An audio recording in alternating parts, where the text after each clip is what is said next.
The smoke burned her throat. Not just the smoke from the raging fire, but the bitter taste of everything lost. Leilani stood across the street, her bare hands gripping her arms tightly. She shivered. Not from the cold night air, but from a shock so deep it felt like ice in her veins. Her flower shop. Leilani's petals. Her entire life, her entire world, was now a giant, hungry flame. The heat from the fire made her skin prickle, even from this distance. Red and orange danced against the dark sky. The windows of her small apartment above the shop exploded. Glass rained down. A memory flashed. Her grandmother, teaching her how to plant the first rose bush. The scent of fresh soil. The promise of new beginnings. Now, only ash remained where beauty once thrived. The roaring of the fire seemed to mock her, swallowing her past, her present, and her future in its greedy maw. She had built that shop from nothing. Every penny, every late night, every thorn prick on her fingers. It was her sanctuary, her art, her connection to a world that always felt a little too harsh. But it wasn't harsh tonight. It was cruel. It was pure destruction. A heavy hand landed on her shoulder. Leilani jumped. She spun around, fear clutching her heart. It was Officer Miller. His face was grim. "Leilani," he said, his voice low. "I'm so sorry. We did what we could." She just stared at him. Her eyes felt dry. Too many tears had already fallen. Her voice was a whisper. "Who?" Officer Miller sighed deeply. He looked away, then back at her. "They left a message. Said you missed a payment. To the wrong people." Leilani's mind raced. Payment? She paid everyone. On time. Always. She didn't owe anyone. Not like this. Not to wrong people. She ran her trembling hands through her soot-stained hair, feeling the grit and grime on her scalp. A sudden cold dread washed over her, chilling her to the bone. This wasn't about money. It was about power. It was about fear. Someone wanted to send a message, and her life was the paper they wrote it on. She remembered the man. Tall, dark, with eyes like chips of ice, devoid of warmth, devoid of any genuine emotion. He had come to her shop weeks ago, not to buy flowers, to discuss an offer to buy her building, at a price far too low. She had politely refused. She loved her shop. It wasn't for sale. He had smiled then, a smile that didn't reach his eyes. "Everyone has a price, little bird," he had said. Or they learn one. Now she understood. This was the lesson. A lesson written in fire.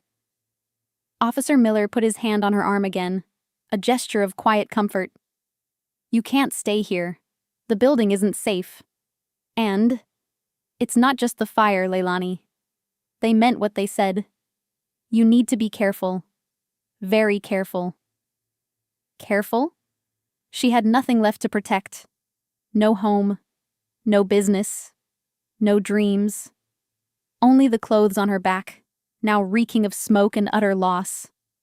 The cold seeped into her bones, but it was nothing compared to the emptiness in her heart. The world suddenly felt vast, desolate, and utterly terrifying. A great, gaping hole where her entire life used to be. Every familiar landmark now seemed alien, every future path erased. But deep inside, beneath the rubble of her shattered world, a tiny, defiant spark flickered. It wasn't the spark of anger, not yet. It was something else. Something stubborn. Something that refused to be completely extinguished. She had lost everything material, but she hadn't lost herself. Not yet. And perhaps, just perhaps, that fragile spark was enough. Enough to start. Enough to endure. Enough to fight. This was the night her old life ended. This was the night a new one, a much harder one, a more uncertain one, began.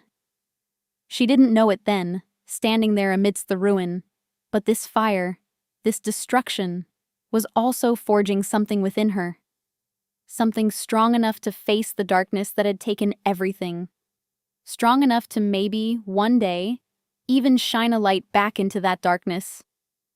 Even into the cold, calculating eyes of a mafia boss who thought he could break her. This was the beginning of her transformation. Her journey from victim to something unbreakable. The days that followed the fire blurred into a painful haze. Leilani had nowhere to go.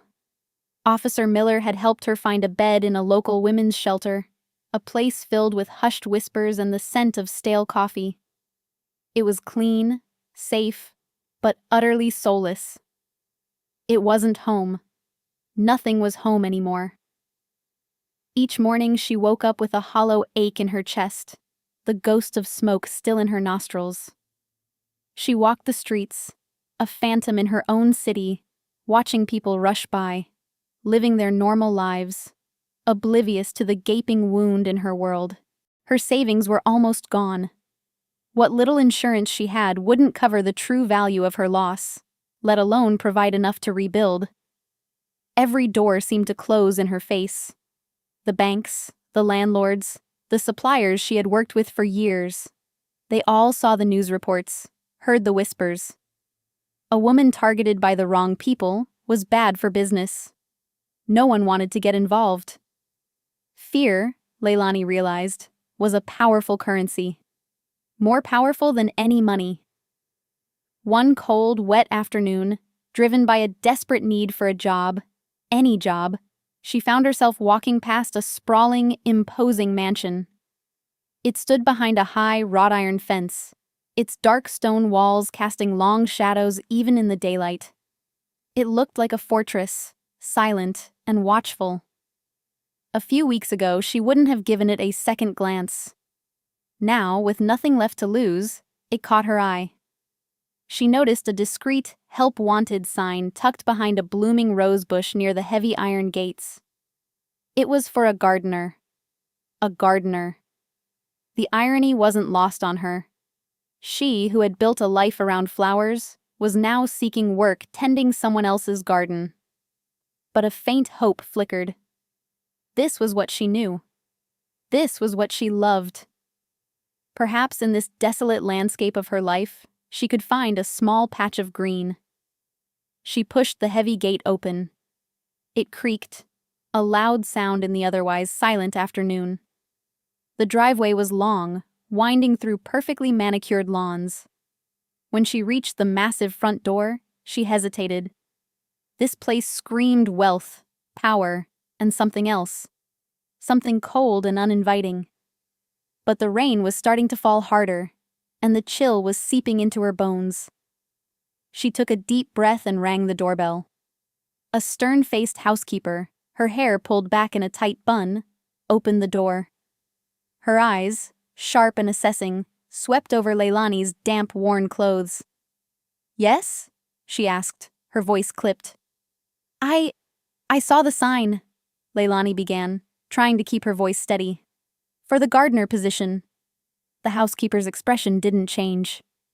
"Wait here." She left Leilani standing in the opulent foyer, feeling like a speck of dust on a priceless rug. The air inside was heavy, smelling of old money and something faintly metallic. After what felt like an eternity, a man appeared. Not the housekeeper. This man was different. He was tall, like the man who had visited her shop, but his presence was even more intense. He moved with a quiet power, a dangerous grace. His dark suit fit him perfectly, highlighting broad shoulders and a lean frame. His face was sharp, almost chiseled, with high cheekbones and a strong jaw. And his eyes were the most striking feature. They were a piercing shade of gray, intelligent and impossibly cold. They scanned her, missing nothing, making her feel completely exposed. He was Alessandro Moretti. The name whispered on the streets, a name synonymous with fear and power. The local mafia boss. Leilani felt a jolt of recognition, a primal fear clutching at her. This wasn't the man who had come to her shop, but he was like him. He was one of them. The wrong people. The realization hit her with the force of a physical blow. Her heart hammered against her ribs. She almost turned and ran. But where would she run to? The shelter? The streets? She had nothing left to fear losing. Except maybe her life. Alessandro Moretti stopped a few feet from her. He didn't offer a hand, didn't smile. His expression was utterly unreadable. "You're here for the gardener position," he stated, his voice deep, smooth, and laced with an authority that left no room for argument. "Yes, sir," Leilani managed, her voice barely a whisper. She straightened her shoulders, trying to project a confidence she didn't feel. She wouldn't cower. Not anymore. She had faced fire. She could face this man. His gray eyes narrowed slightly. He seemed to be studying her, trying to decipher a puzzle. "You have experience?" "My whole life," she replied, her voice gaining a little strength. "My family owned a flower shop. Until it burned down." She watched his face for any flicker of recognition, any sign that he knew, that he was involved. But his expression remained perfectly blank. A stone mask. He just nodded slowly. The last gardener was unreliable. His gaze swept over her again, lingering for a moment on the faint smudges of dirt on her coat. "The pay is good, the work is hard, the rules are strict, and you will not speak of what you see or hear inside these walls. Ever. Do you understand?" Leilani understood. She understood perfectly. This wasn't just a job. It was a pact. A silent agreement with the devil himself. But what choice did she have? The cold was seeping into her bones. The hunger gnawed at her stomach. And the memory of the fire still burned behind her eyes. This was survival. "I understand," she said, her voice firm. "I'll start tomorrow." Alessandro simply nodded once more. A single, curt gesture. "Be here at dawn." He turned and walked away, his footsteps silent on the marble floor. Leilani watched him go, feeling a strange mix of fear and defiance. She had stepped into the lion's den, and she knew, with a chilling certainty, that her life was about to change in ways she couldn't even begin to imagine. The smoke of her past still clung to her, but now, a different kind of shadow fell over her future. A shadow cast by the man who held her fragile new life in his dangerous hands.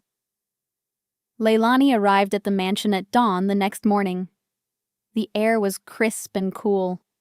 The first rays of sunlight painted the sky in soft hues of pink and gold. She wore the only sturdy clothes she had left, her old gardening jeans and a thick sweater. Her hands, calloused from years of tending flowers, felt ready for work. The housekeeper, Mrs. Gable, met her at the back entrance. Her face was as stern as before. She handed Leilani a set of gardening tools and pointed to a vast, overgrown section of the grounds. "The rose garden," she said, her voice dry. "Mr. Moretti likes his roses perfect. They haven't been in months." Leilani looked at the neglected garden. It was a mess. Thorns tangled everywhere, leaves yellowed, and weeds choked out delicate blooms. But beneath the decay, she saw potential. She saw life waiting to burst forth. This was not just a job. This was a mission. She spent the entire day working. She pruned, she weeded, she fertilized. Her muscles ached, but a strange sense of peace settled over her. With each weed she pulled, each dead leaf she removed, she felt a tiny bit of her own inner turmoil begin to calm. She hummed old tunes her grandmother used to sing. She talked to the roses, whispering promises of health and beauty. For the first time since the fire, she felt a purpose beyond just surviving. She was creating something again. Days turned into weeks. Leilani became a fixture in the mansion's gardens. She transformed the rose garden into a vibrant paradise. She started on other sections, bringing life back to tired flower beds and overgrown hedges. She found beauty in the smallest things: a ladybug crawling on a leaf, a dewdrop sparkling on a petal. These small wonders were her solace. She rarely saw Alessandro Moretti. He was a phantom, a whisper. But sometimes she would catch a glimpse of him through a window, watching her from afar. His gaze was always unreadable, distant. She wondered what he thought. Did he even notice the changes she was making? Or was she just another nameless worker to him? One afternoon, she was deep in thought, carefully transplanting a struggling hydrangea. Her hands were covered in soil. She didn't hear him approach. "The garden looks different," a deep voice said from behind her. Leilani jumped, startled. She turned to see Alessandro Moretti standing just a few feet away. He was dressed in a dark suit, as always. His gray eyes, usually so cold, seemed to hold a flicker of something she couldn't quite name.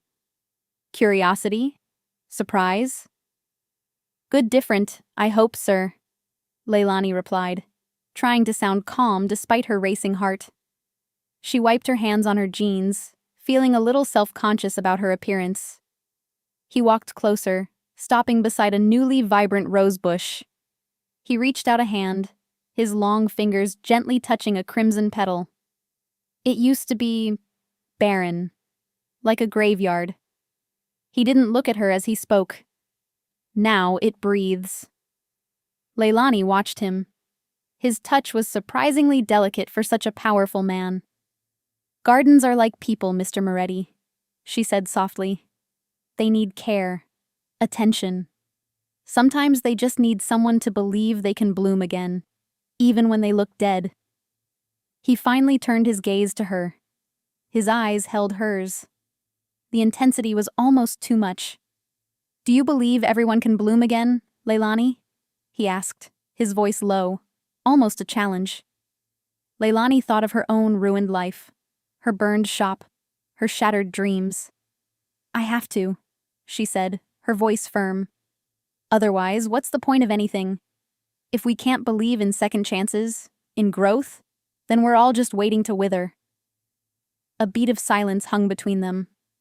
Alessandro's expression shifted, a subtle change that was almost imperceptible. A hint of something vulnerable, something shadowed, passed through his eyes before they hardened again. He pulled his hand away from the rose. "Don't get sentimental, Leilani," he said, his voice back to its usual detached tone. "This is a garden, nothing more." He turned to leave, but Leilani spoke before she could stop herself. "It's never just a garden, Mr. Moretti. It's a reflection." He paused, his back to her. He didn't turn around. After a moment, he simply continued walking, disappearing into the mansion. Leilani watched him go. She felt a strange mix of frustration and intrigue. He was a puzzle, a fortress of a man. But for a fleeting moment, she had seen a crack in his walls.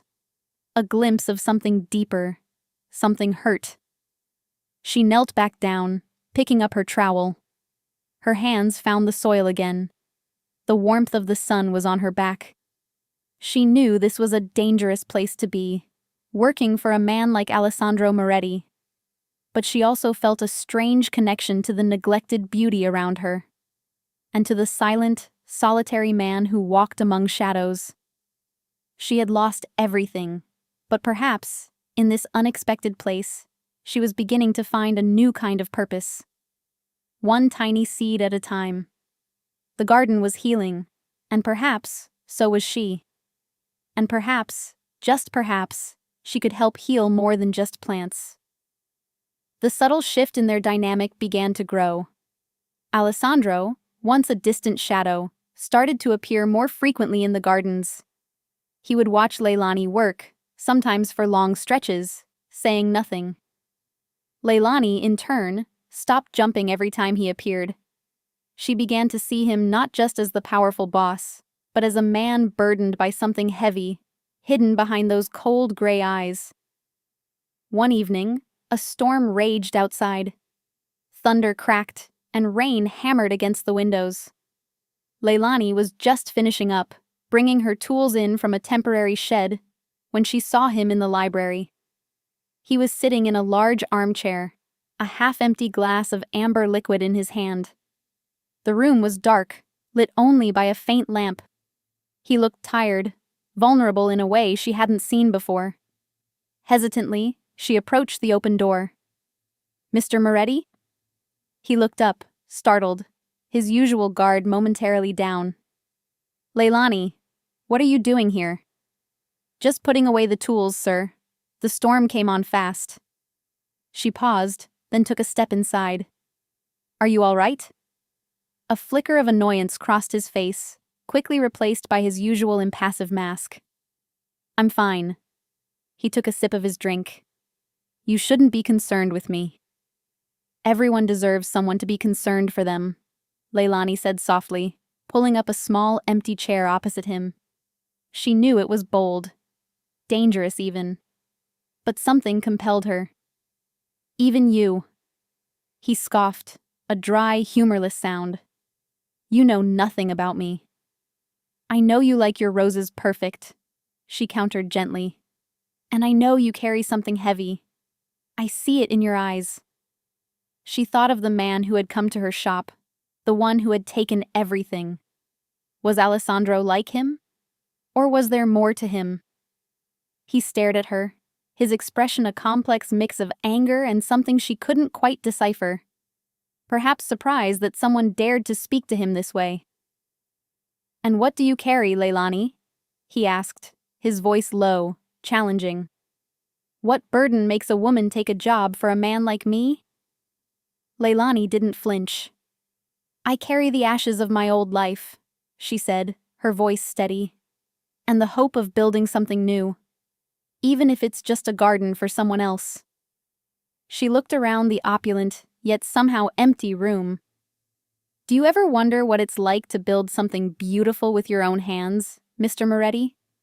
Something that brings joy, not fear?" His jaw tightened. He stood up, walking to the large window, staring out at the rain-lashed garden. "Joy is a luxury I cannot afford. Fear is a tool, a necessity." "It doesn't have to be," Leilani whispered. "My grandmother always said, 'Love is the strongest seed. It can grow even in the harshest soil.' And forgiveness. Forgiveness sets you free. Not the people who hurt you, but you." Alessandro turned from the window, his gray eyes piercing her. "Forgiveness? I have done things, Leilani, that cannot be forgiven. I have caused pain. I have taken lives." His voice was raw, stripped of its usual control. It was the first time she had heard such vulnerability from him. "There is no forgiveness for that. Only consequence." "But there is a choice," Leilani said, her heart aching for the lost man before her. "A choice to keep living in the shadows, or to try and find a little light. Even if it's just one small candle." She hesitated, then continued. "My shop, the fire. I know it was connected to people like you, to your world. I lost everything. My anger. It could consume me. But I won't let it. I choose to forgive the act, even if I can't forgive the people. Because holding on to hate only hurts me." Alessandro stared at her, a silent battle raging in his eyes. He saw her pain, her loss, yet also her incredible strength. He saw a woman who, despite having every reason to hate, chose to embrace hope. He saw a reflection of a part of himself he had buried long ago. A part that yearned for something beyond power and fear. He walked back to his chair, but instead of sitting, he leaned against the heavy oak desk. "Tell me about your shop," he said, his voice softer now, almost an invitation. "Tell me about the flowers. And your grandmother." Leilani smiled, a genuine, warm smile that lit up the dimly lit room. And as the storm raged outside, she began to tell him stories.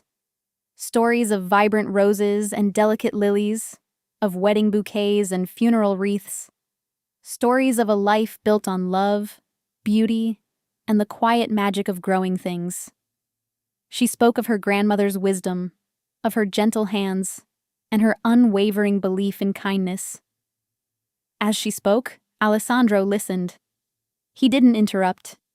He simply absorbed her words, her emotions. For the first time, Leilani felt like she wasn't just working for him. She was reaching him, breaking through the layers of ice he had built around his heart. She saw the subtle way his posture relaxed, the way his gaze softened, even for a moment. This was more than just a job now. It was a bridge. A fragile, risky bridge between two very different worlds, built on shared vulnerability and the quiet power of a woman who refused to stop believing in good. She was planting seeds, not in the soil, but in the heart of a man who thought his garden was forever barren. The conversations in the library became more frequent. Leilani would finish her work in the garden, and Alessandro would often be waiting, or simply happen to be there. Their talk slowly peeled back the layers of his hardened exterior. He told her about his childhood, a life forged in a harsh world of loyalty and betrayal. He spoke of his father, a man who had taught him that weakness was death, and mercy was a dangerous luxury. He spoke of the burden of leadership, the constant threats, the heavy choices. Leilani listened without judgment. She saw the boy he once was, trapped beneath the powerful man he had become. She saw the pain he carried, the loneliness that haunted his eyes. And she realized that his coldness wasn't just a shield, it was a prison. One evening, Alessandro sat across from her, a rare, thoughtful look on his face. "Leilani," he began, his voice hesitant, "I need to confess something. About your shop." Leilani's heart pounded. She had always suspected, but hearing it directly. She braced herself. "What about it, Mr. Moretti?" He met her gaze, his gray eyes clouded with a deep regret. "The man who visited you, the one who made the offer for your building, he worked for me. His name was Marco. He acted on my behalf, to expand my territory. I had no idea he would resort to such extreme measures. When I heard about the fire, I was furious. He went too far. I did not order that. It was never my intention to destroy your life, Leilani." A wave of emotions crashed over Leilani. Anger, pain, but also a strange sense of relief. Relief that he was being honest. Relief that it wasn't a direct, targeted attack on her, but a consequence of his ruthless world. "He told me everyone has a price," she whispered, the memory still fresh. "Or they learn one." Alessandro's face hardened. Marco learned his. He is no longer with us. His tone left no doubt as to Marco's fate. "I punished him for his insubordination, for the recklessness that touched an innocent life, for crossing a line that even I believe shouldn't be crossed." Leilani shivered. It was a brutal world, but his honesty, however stark, meant something. "So, you didn't know?" "I knew the plan was to acquire the building, by any means necessary, short of permanent harm. But not this, not fire, not ruin." He looked down at his hands, then back at her. "I brought you here, Leilani, not just because I needed a gardener. I needed to see you, to understand, and perhaps to atone." Atonement. The word hung in the air, heavy with unspoken weight. This powerful man, who commanded armies and struck fear into hearts, was admitting guilt, seeking forgiveness. Not from the world, but from her. "Atonement is a long road, Alessandro," Leilani said, using his first name for the first time. It felt natural, intimate. "And it starts with more than just words." He looked at her, a silent question in his eyes. "What do you want, Leilani? Money? Revenge?" "Neither," she replied, shaking her head. "I want peace. And I want you to understand that real power isn't about fear. It's about protecting what's good. It's about building, not destroying. It's about choosing compassion over cruelty." She paused, taking his hand across the table. His hand was rough, strong, but she squeezed it gently. I want you to learn to love, to forgive yourself, and to change. Alessandro stared at their joined hands. The warmth of her touch was a startling contrast to the coldness he had lived with for so long. Change? Forgiveness? These were alien concepts in his world. But looking into her earnest, compassionate eyes, he felt something stir within him, something he hadn't felt in decades. Hope. Over the next few months, Leilani witnessed a remarkable transformation. Alessandro didn't abandon his empire overnight. That wasn't possible. But he began to implement changes. He started using his vast resources to protect communities, not just control them. He shut down the more brutal aspects of his operations, focusing instead on legitimate businesses, using his influence for good. He helped rebuild parts of the city that had been neglected, invested in schools, and secretly funded shelters. He became a silent guardian, a dark knight for those who had once feared him. His people, those loyal to him, saw the change. They saw the way he looked at Leilani, the quiet respect in his gaze. They saw the kindness that slowly, cautiously, began to emerge. The fear began to recede, replaced by a fierce loyalty born not of terror, but of genuine respect and a new kind of hope. One sunny afternoon, Leilani and Alessandro stood in the newly restored rose garden. The air was filled with the scent of blooming flowers. Alessandro reached out and plucked a perfect crimson rose. He handed it to Leilani. I still have much to learn, Leilani, he said, his voice softer than she had ever heard it.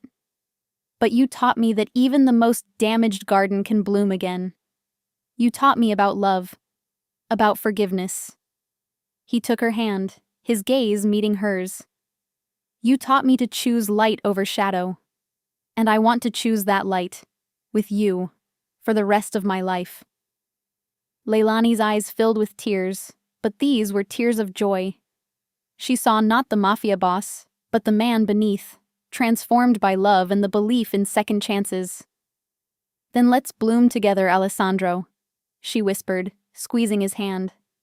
Let's build a new garden, a new life. His smile, a true, genuine smile, was a sight she never thought she would see. It was a smile that promised a future, a love that had grown from ashes, a testament to the extraordinary power of forgiveness and the quiet strength of a woman who dared to love a broken man. Their pasts were still etched into them, but their future, hand in hand, was a blank canvas, ready to be painted with the vibrant colors of a new life. A life where love was the ultimate power, and forgiveness the greatest victory.